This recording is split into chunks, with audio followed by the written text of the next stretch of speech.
So in this video, I'm going to take a look at two powerful 3-woods. Good options for off the tee if the driver is misbehaving. Accuracy, but with some extra bit of distance in there. These two are probably going to offer that. We're going to compare them in this video and maybe see if this is an option for you to put in your golf bag.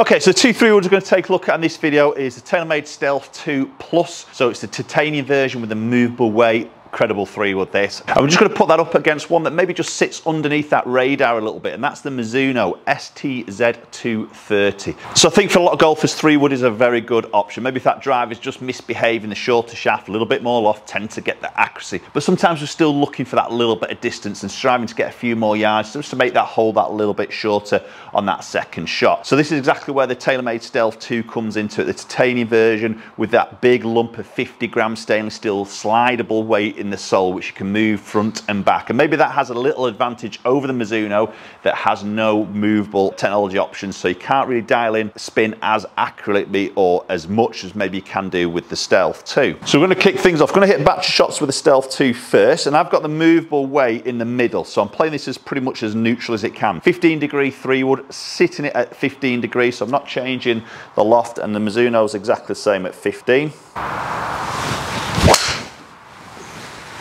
That's a nice strike on that first shot, very accurate. That's splitting the fairway nicely there. So launch around that sort of 13 mark. Okay, so spin's a little bit high on that particular one, which isn't a bad thing, you know, a little bit of spin's going to create some accuracy, a little bit more control, but you are obviously going to lose a little bit of distance on that. So 241 carry out, I'd expect that to be well over 250, if anything, edging 260 for me.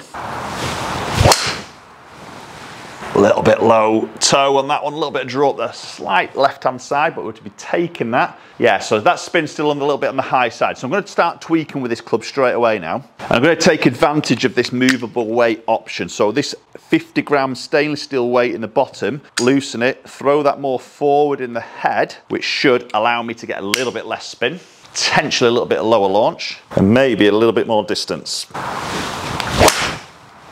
Okay, that felt a pretty decent strike, just moving fractionally up the left half of the fairway, but again, we're in play, and there we go. Lower spin rate straight away there. Strike was better, granted, but 2.5 spin, there's that carry into that 257 mark, run out maybe just short of 280. Now, of course, on top of this, with the TaylorMade neck sleeve, we can obviously reduce loft a little bit as well, so you can knock this loft down by up to 2 degrees, so potentially putting this to a 13 degree. Obviously, that will sacrifice a little bit of club face control, as in it will open it at a little bit of address, so if that suits your shape, that's not a bad option to also do. So you could really turn this into a bit like a 2-wood in a way. That's a good strike. Arrowed ball flight there again. A little bit of launch, good strike again. 3-2 spin, 256, 271, that's good. So we can see there straight away that movable weight has an advantage of just dialing in that spin. So look-wise with the TaylorMade, it's a great looking head, this for me. Yes, we've got that black gloss finish. You'll either like that or you won't like that in terms of a look, but I think just with it all blacked out, it sits incredibly square, which is good. I like this sort of white top laser line on the face that they do that you can see in that address position. That helps a little bit with alignment of that club face with it being all black. Feel off the club face is excellent. A little bit more of a muted sound with the TaylorMade. Oh, that was a little bit off the toe, but again, accuracy wise, and this is the advantage maybe with this 3-wood over that driver. That wasn't the greatest of connections, but it's done very well. So all of those now, I'm hitting the fairway. Okay, so I'm now going to play it as strong as I possibly can here. Let's see what we can get out of this 3-wood. So I'm now going to reduce this loft down to 13 degrees, as I mentioned before. Now, it does open that club face, so you've got to bear that in mind when you're reducing loft on a TaylorMade neck sleeve. It will reduce, it will open that club face. But having said that, when I sit that down, it does look a tiny bit open, but not massively. So I think for anybody who maybe doesn't like to look at a closed club face, or maybe likes to sort of see a club face more open, maybe somebody who's got more of an overdraw or a hook as a bad shot, this is a good option to maybe sort of look into. To be fair, that sits fantastic there now, very, very square. I mean, it sat square before, but this just looks a hair open, which I quite like personally. Okay, so that was a little bit off the toe there, but again, accuracy wise, superb. Spins lower there, maybe probably from that little bit of that toe strike, to be honest, creeping a little bit more yards out to 81. Okay, so let's go with one more and then we'll jump into the Mizuno. That's a good strike. Arrowed straight on that one again. That looks to be pretty long, to be honest. Good ball speed there, 157, 3,261 carry. Excellent sort of numbers. Okay, so as I said before, maybe one that sort of just stays underneath that radar a little bit in terms of fairway woods, and that's the Mizuno. It's the STZ, it's the 230. So as always with Mizuno, it's a fantastic looking golf club. Quality looks high, as we always expect from Mizuno. Sitting that down, again, very blacked out, black face, black top, but we have got that carbon really showing through on that back section of the crown. Looks very quality. Little Runbird logo as alignment aid. Again, we've got adjustability in the neck sleeve, but we've got no weight adjustability like we have with the TaylorMade. So maybe a little bit more limited in terms of what we can do with, well, what I've just gone through there with that movable weight and that spin and maybe that launch angle a tiny bit. Now there is a Cortex chamber in the sole, a little bit like TaylorMade have a speed slot. This is sort of allowing some flex in the club face, probably on those slight low hits that typically we would see from a fairway wood as a miss. Let's get underway with this one. Does look great by that golf ball. Okay, just worked. That's a good strike. Great ball flight there. Just working up that left-hand side a little bit. Felt very good, solid contact. Just slightly missing the fairway, but decent carry. So again, 3 wood, 15 degrees, adjustability as I mentioned, but I'm playing this at 15 at the moment, and we might have a little tweak of that as we go through a couple of these shots. First instincts though, when I sit that down, it does sit to me a little bit toed in. Okay, so it does look to be pointing a little bit up that left-hand side, which I'm not a great lover of, but again, we can probably change that through this neck sleeve, which we may have a little go in a minute.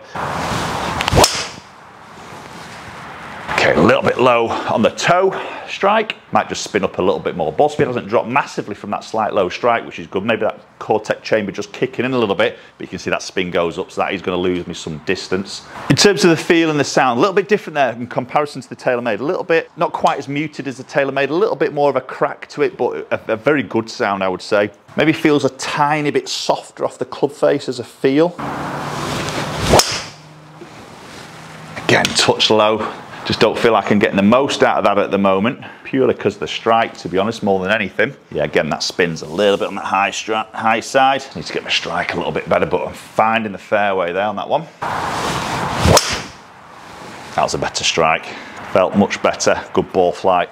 Again, finding that fairway. Yeah, spin still a little bit on the high side, but I can't really change that unless I start changing loft, because of obviously we've got no adjustability with the weight. So let's do that. Let's have a play around with this loft. Let's knock it down. So the Mizuno neck sleeve, I can move this loft up and down. I can also change lie angle a little bit as well. So I'm just going to knock this straight down into the low setting, which is as low as it'll go. So -2. Again, this is the same as the TaylorMade.